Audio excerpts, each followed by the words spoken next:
La Bible en un an, le 26 juillet, le livre d'Ésaïe, chapitre 60, verset 1 au chapitre 62, verset 12. Le livre des psaumes, chapitre 20, verset 1 à 9. Le livre des proverbes, chapitre 19, versets 23 et 24. Les actes des apôtres, chapitre 18, versets 1 à 23. Ésaïe, chapitre 60. Lève-toi, sois éclairé, car ta lumière arrive, et la gloire de l'Éternel se lève sur toi.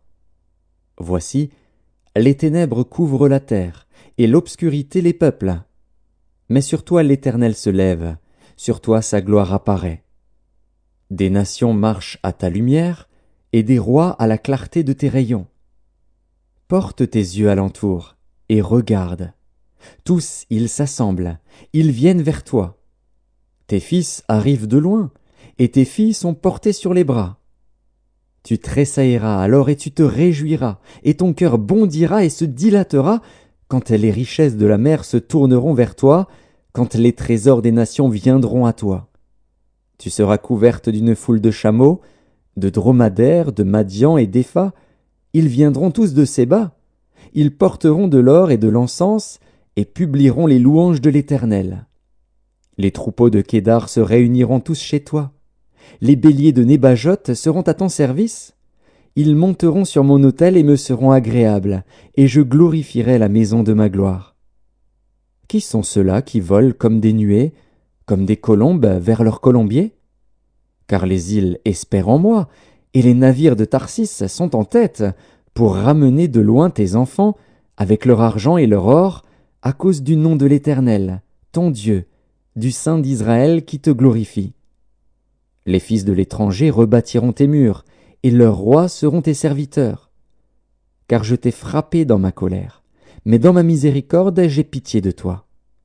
Tes portes seront toujours ouvertes, elles ne seront fermées ni jour ni nuit, afin de laisser entrer chez toi les trésors des nations, et leurs rois avec leur suite. Car la nation et le royaume qui ne te serviront pas périront, ces nations-là seront exterminées. La gloire du Liban viendra chez toi, le cyprès, l'orme et le buis, tous ensemble, pour orner le lieu de mon sanctuaire, et je glorifierai la place où reposent mes pieds. Les fils de tes oppresseurs viendront s'humilier devant toi, et tous ceux qui te méprisaient se prosterneront à tes pieds. Ils t'appelleront ville de l'Éternel, Sion du Saint d'Israël. Au lieu que tu étais délaissé et haï, et que personne ne te parcourait, je ferai de toi un ornement pour toujours, un sujet de joie de génération en génération. Tu suceras le lait des nations, tu suceras la mamelle des rois. Et tu sauras que je suis l'Éternel, ton Sauveur, ton Rédempteur, le puissant de Jacob. Au lieu de l'airain, je ferai venir de l'or. Au lieu du fer, je ferai venir de l'argent. Au lieu du bois, de l'airain, et au lieu des pierres, du fer. Je ferai régner sur toi la paix, et dominer la justice. On n'entendra plus parler de violence dans ton pays, ni de ravages et de ruines dans ton territoire. Tu donneras à tes murs le nom de salut, et à tes portes celui de gloire. Ce ne sera plus le soleil qui te servira de lumière pendant le jour, ni la lune qui t'éclairera de sa lueur. Mais l'Éternel sera ta lumière à toujours, ton Dieu sera ta gloire. Ton soleil ne se couchera plus, et ta lune ne s'obscurcira plus. Car l'Éternel sera ta lumière à toujours, et les jours de ton deuil seront passés. Il n'y aura plus que des justes parmi ton peuple, ils posséderont à toujours le pays. C'est le rejeton que j'ai planté, l'œuvre de mes mains, pour servir à ma gloire. Le plus petit deviendra un millier, et le moindre une nation puissante. Moi, l'Éternel, je hâterai ces choses en leur temps. Ésaïe, chapitre 61. L'Esprit du Seigneur, l'Éternel, est sur moi, car l'Éternel m'a oint pour porter de bonnes nouvelles aux malheureux. Il m'a envoyé pour guérir ceux qui ont le cœur brisé, pour proclamer aux captifs la liberté et aux prisonniers la délivrance, pour publier une année de grâce de l'Éternel et un jour de vengeance de notre Dieu, pour consoler tous les affligés, pour accorder aux affligés de Sion, pour leur donner un diadème au lieu de la cendre, une huile de joie au lieu du deuil, un vêtement de louange au lieu d'un esprit abattu, afin qu'on les appelle des térébintes de la justice, une plantation de l'Éternel, pour servir à sa gloire. Ils rebâtiront sur d'anciennes ruines, ils relèveront d'antiques décombres, ils renouvelleront des villes ravagées, dévastées depuis longtemps. Des étrangers seront là et feront paître vos troupeaux, des fils de l'étranger seront vos laboureurs et vos vignerons. Mais vous, on vous appellera sacrificateurs de l'Éternel, on vous nommera serviteurs de notre Dieu. Vous mangerez les richesses des nations, et vous vous glorifierez de leur gloire. Au lieu de votre opprobre, vous aurez une portion double. Au lieu de l'ignominie, ils seront joyeux de leur part. Ils posséderont ainsi le double dans leur pays, et leur joie sera éternelle.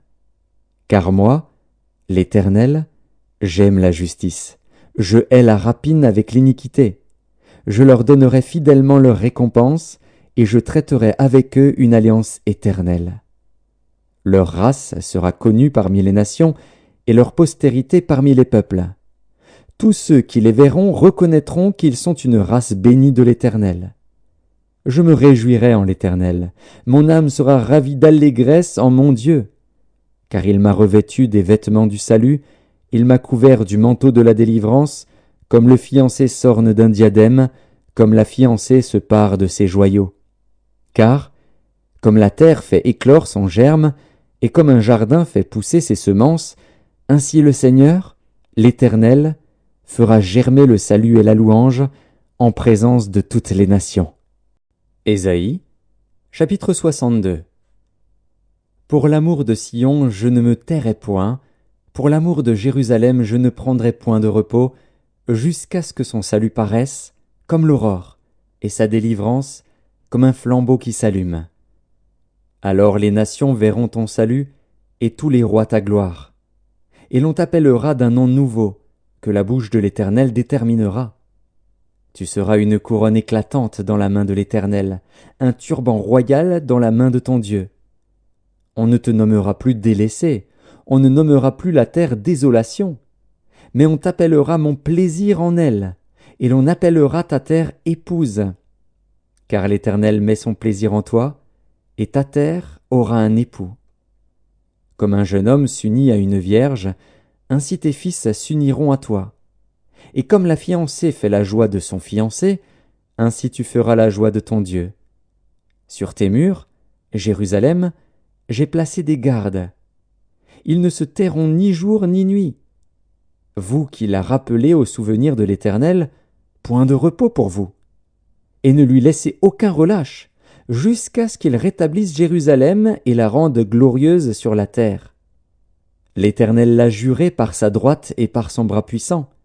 Je ne donnerai plus ton blé pour nourriture à tes ennemis, et les fils de l'étranger ne boiront plus ton vin, produit de tes labeurs. Mais ceux qui auront amassé le blé le mangeront et loueront l'Éternel. Et ceux qui auront récolté le vin le boiront, dans les parvis de mon sanctuaire. Franchissez, franchissez les portes. Préparez un chemin pour le peuple. Frayez, frayez la route, ôtez les pierres, et levez une bannière vers les peuples. Voici ce que l'Éternel proclame aux extrémités de la terre.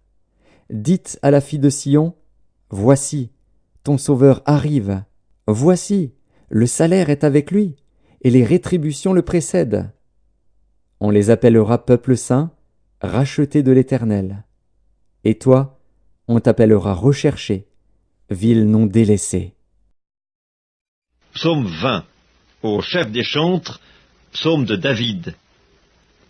Que l'Éternel t'exauce au jour de la détresse, que le nom du Dieu de Jacob te protège, que du sanctuaire il t'envoie du secours, que de Sion il te soutienne, qu'il se souvienne de toutes tes offrandes et qu'il agrée tes holocaustes, qu'il te donne ce que ton cœur désire et qu'il accomplisse tous tes desseins. Nous nous réjouirons de ton salut, nous lèverons l'étendard au nom de notre Dieu. L'Éternel exaucera tous tes vœux. Je sais déjà que l'Éternel sauve son oint, il l'exaucera des cieux de sa sainte demeure, par le secours puissant de sa droite. Ceux-ci s'appuient sur leurs chars, ceux-là sur leurs chevaux. Nous invoquons le nom de l'Éternel notre Dieu. Eux, ils plient et ils tombent. Nous tenons ferme et nous restons debout. Éternel, sauve le roi, qu'il nous exauce quand nous l'invoquons. Livre des Proverbes, chapitre 19. La crainte de l'Éternel mène à la vie, et l'on passe la nuit rassasié sans être visité par le malheur. Le paresseux plonge sa main dans le plat et il ne la ramène pas à sa bouche. Les Actes des Apôtres, chapitre 18. Après cela, Paul partit d'Athènes et se rendit à Corinthe. Il y trouva un juif nommé Aquilas, originaire du Pont, récemment arrivé d'Italie avec sa femme Priscille, parce que Claude avait ordonné à tous les Juifs de sortir de Rome. Il se lia avec eux, et, comme ils avaient le même métier, il demeura chez eux et y travailla. Ils étaient faiseurs de tentes. Paul discourait dans la synagogue chaque Shabbat, et il persuadait des Juifs et des Grecs. Mais, quand Silas et Timothée furent arrivés de la Macédoine, il se donna tout entier à la parole, attestant aux Juifs que Jésus était le Christ. Les Juifs faisant alors de l'opposition et se livrant à des injures, Paul secoua ses vêtements et leur dit « Que votre sang retombe sur votre tête, j'en suis pur.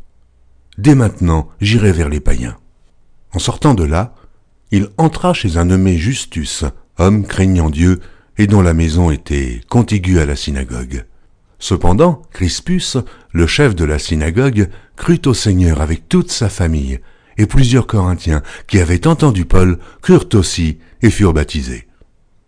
Le Seigneur dit à Paul en vision pendant la nuit, « Ne crains point, mais parle, et ne te tais point, car je suis avec toi, et personne ne mettra la main sur toi pour te faire du mal.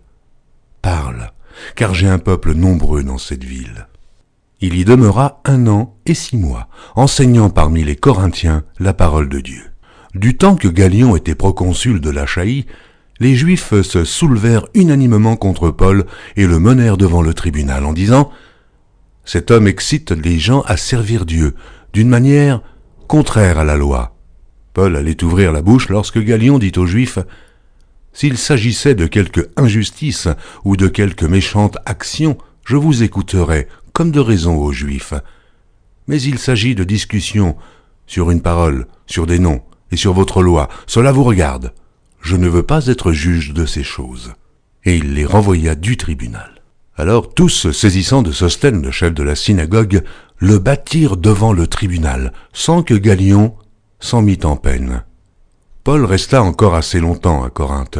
Ensuite, il prit congé des frères et s'embarqua pour la Syrie avec Priscille et Aquilas, après s'être fait raser la tête à Sanchéré, car il avait fait un vœu. Ils arrivèrent à Éphèse et Paul y laissa ses compagnons. Étant entré dans la synagogue, il s'entretint avec les Juifs, qui le prièrent de prolonger son séjour. Mais il n'y consentit point et prit congé d'eux en disant « Il faut absolument que je célèbre la fête prochaine à Jérusalem. Je reviendrai vers vous, si Dieu le veut. » Et il partit d'Éphèse. Étant débarqué à Césarée, il monta à Jérusalem et, après avoir salué l'Église, il descendit à Antioche.